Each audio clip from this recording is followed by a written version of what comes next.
এক বছর পেরিয়ে গেছে, কিন্তু কর্ণফুলীর পারে সে আগুনে ছেঁড়া আকাশ আজও যেন কাঁদে এক তরুণ বীরের জন্য।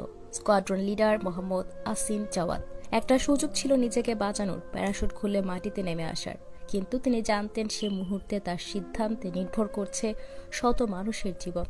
তাই শেষ পর্যন্ত নিজের প্রাণটা দিয়ে হলো নিশ্চিত করেছেন সাধারণ এলাকায় কোনো মৃত্যুর সংবাদ যেন না আসে।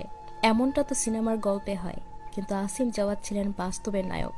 তার মৃত্যু ছিল না, ছিল এক জাতিকে চোখে আঙ্গুল দিয়ে কিছু শেখানোর উদাহরণ, ছিল দায়িত্ববোধের সর্বোচ্চ চূড়ায় স্পর্শ করার ইতিহাস। আজ তার মৃত্যুবার্ষিকীতে যখন দেশে অনেকে ব্যস্ত তাদের জীবনে, ঠিক তখনই মানিকগঞ্জের এক বাড়িতে ঘন নীরবতায় থেমে গেছে সময়।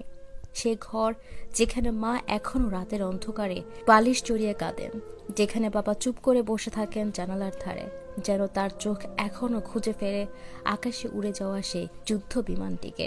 স্ত্রী